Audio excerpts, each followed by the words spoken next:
Sage Wanderer here, and I feel good. Do-do-do-do-do-do. I knew that I would, yeah. No. I feel nice, da-da-da-da. Like sugar and spice. No. I feel good. I feel good. Ow! I got you. Bum bum bum bum ba-dum. Happy birthday to me.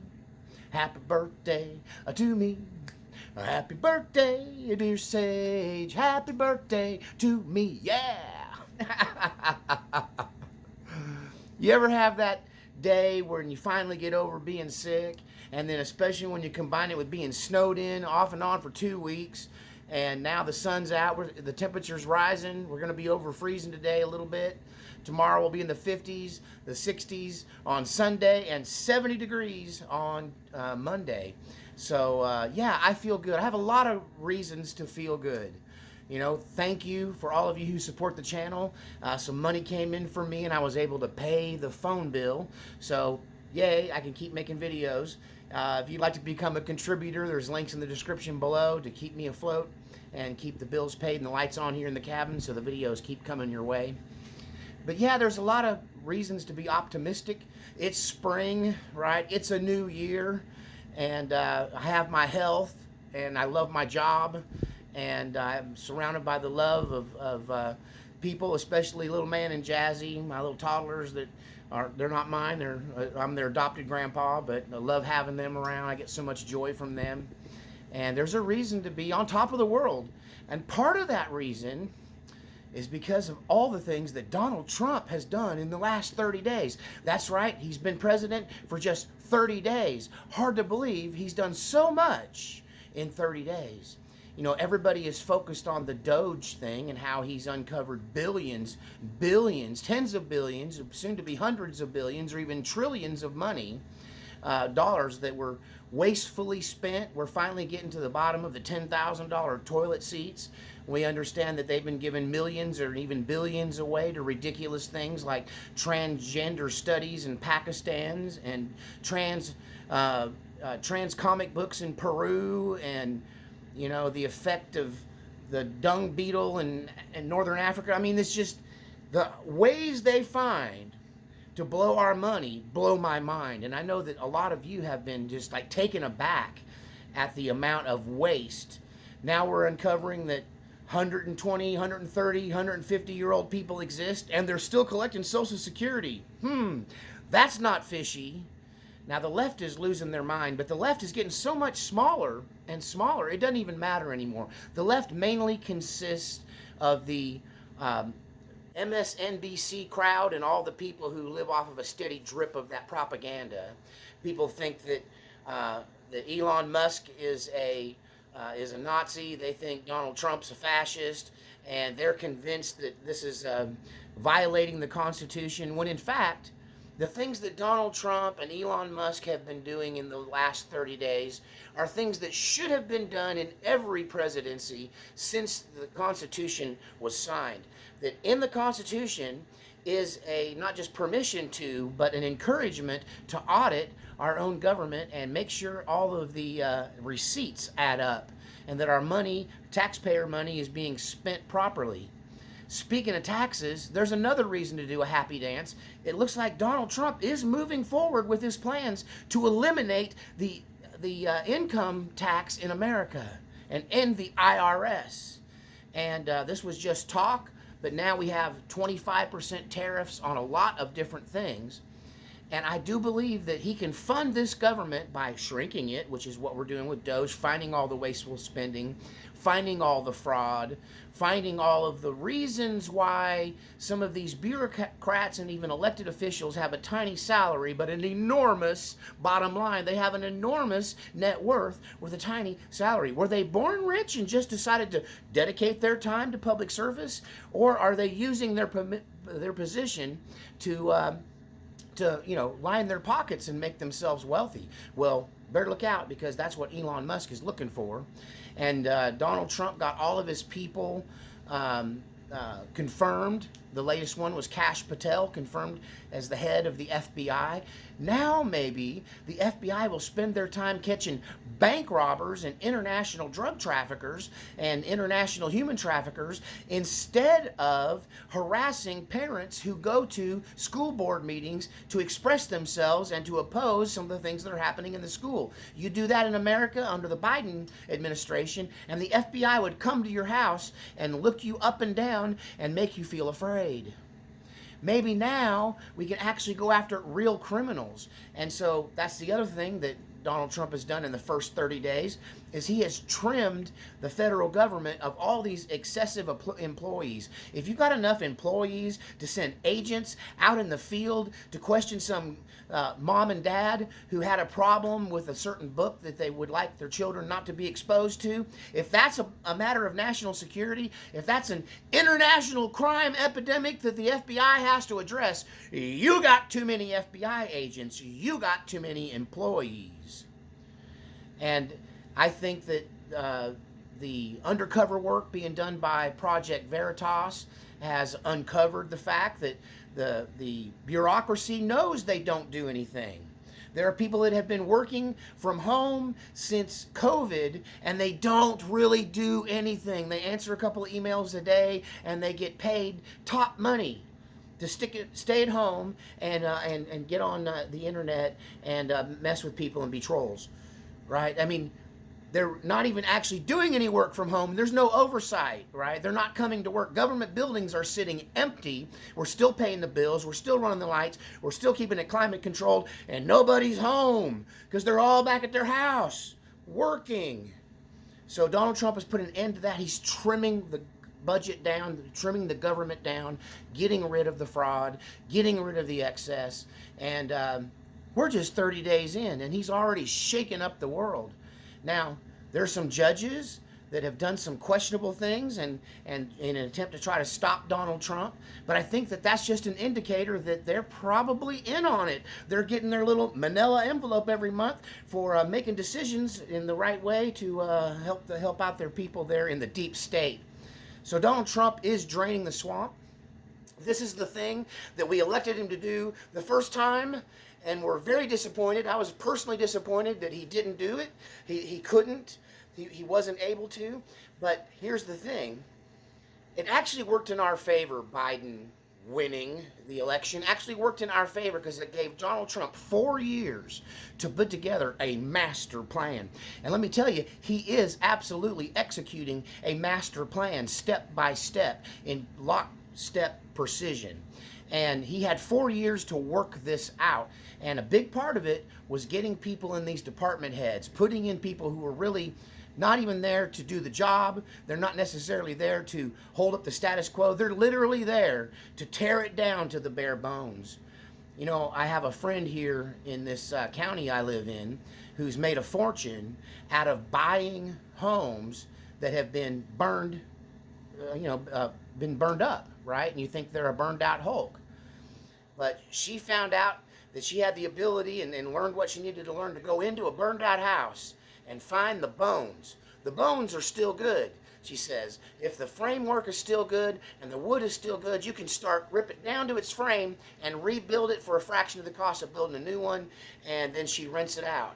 And she has most of the rental properties around the Shawnee, Oklahoma area are this lady who's bought these burned out homes. And here's the thing about our country. It may look like Donald Trump is burning it down, but the bones are still good. The structure of the United States, the Constitution, the people, our base economy, our work ethic, our families are still there. Yeah, they're burned, they're battered, they look destroyed, right? But we're about to rebuild them. We are about to rebuild America.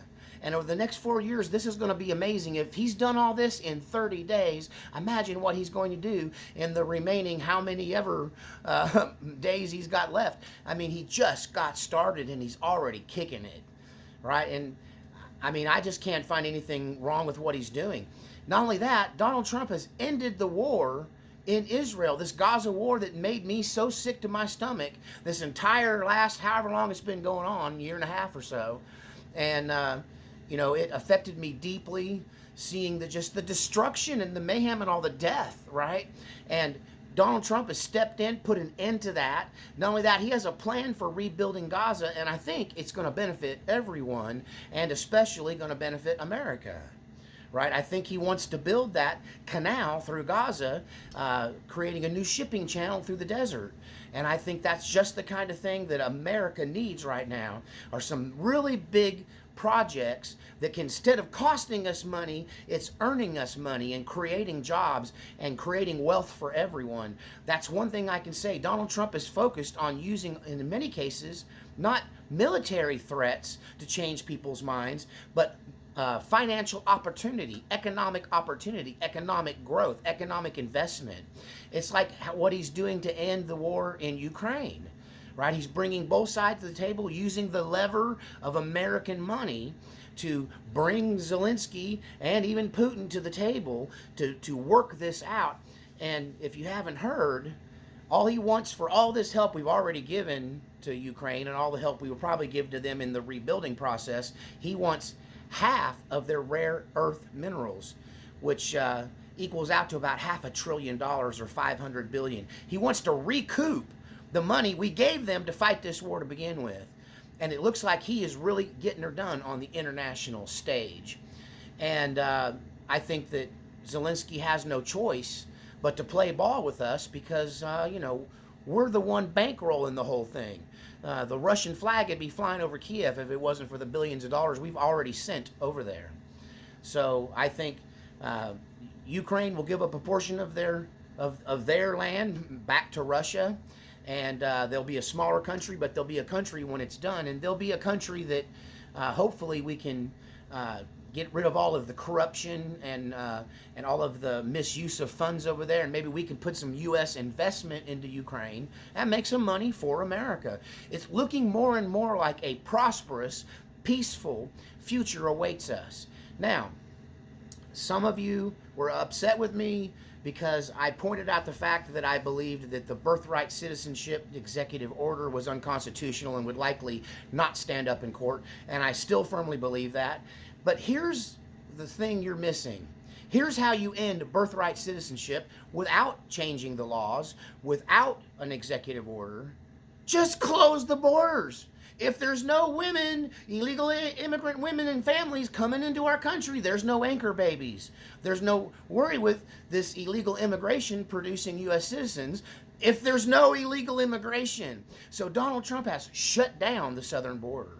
He's completely locked it down, so we have record low numbers of infiltration through the southern border. Not only that, he used the economic lever once again with the threat of sanctions and tariffs against Mexico and Canada, has got them to both put in millions of dollars in increased security on their side to do their part in securing our border with them.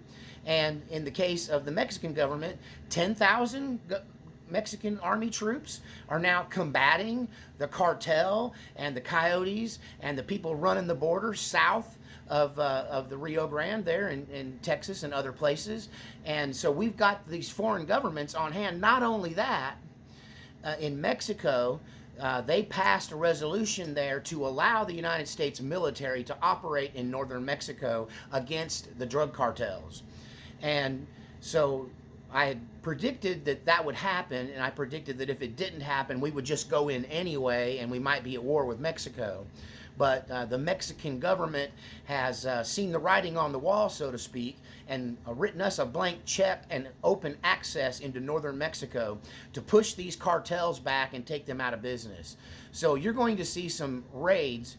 Donald Trump ended some wars. He's ending the war in Ukraine. He has ended the war in Gaza.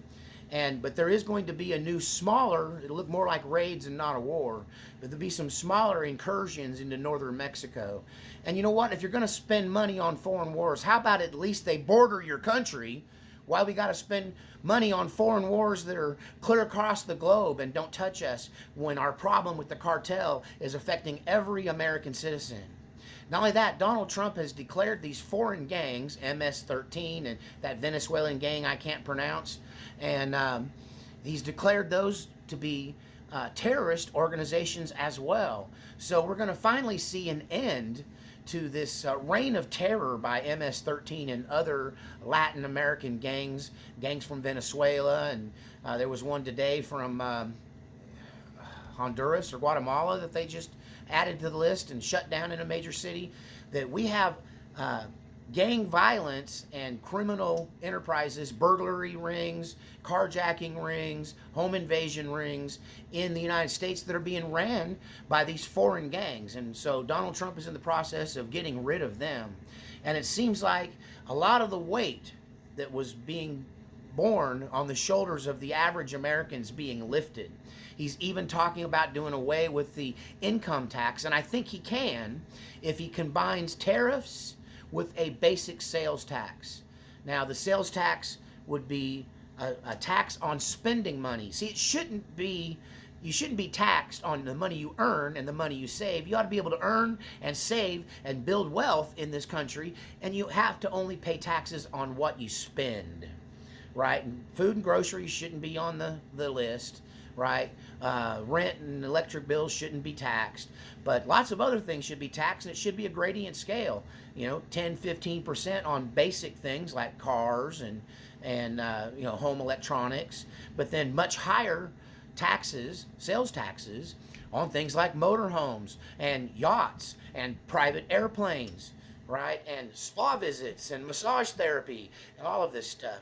And I am waiting for a few of more of the campaign promises. It's only been 30 days, right? And he's already done so much, but there's a couple more things I'm waiting on. I really want to see that Epstein client list now that Patel's been confirmed. Will probably that's probably within the realm of possibility. We haven't really seen much of the JFK files, although a congresswoman came out and said that it was a two-shooter deal. So all of us conspiracy theorists that said, look in the grassy knoll, well, turns out there was a shooter probably in the grassy knoll, that was a two-shooter affair, and they've been hiding that from the American people for a long time. But the other thing I'm waiting on is the no tax on tips. Donald Trump promised us no tax on tips, and I would love to see him follow through with that. He mentioned it again while speaking in Las Vegas last week, so we'll see how that goes. But so far, promises made, promises kept. His opposition is loud but tiny. It mainly consists of MSNBC, a few bought and paid for leftist congressmen and senators, and the screaming blue-haired memes, and that's pretty much it. The rest of America thinks Donald Trump's doing a great job, and I believe so too, and he's part of the reason why I am so happy that I need to grow an extra set of arms just for clapping. How about you? I don't know. Things are getting better for me. I don't have an immediate reason to see things better. Things are just going along like they've been, but I have so much optimism, and maybe it's just spring and me getting over a really bad illness, but I feel like $1,000,000, and it's my birthday. If you'd like to toss me some birthday money, I will thank you greatly, and that would be greatly appreciated since I don't get much of nothing on my birthday. So it'd be nice if you guys want to take care of me. And the link's in the description below if you want to hit up Cash App or PayPal or send something to my P.O. box for a belated birthday. But thank you for all the happy birthday wishes, and we'll see you next time from my cabin down by the creek.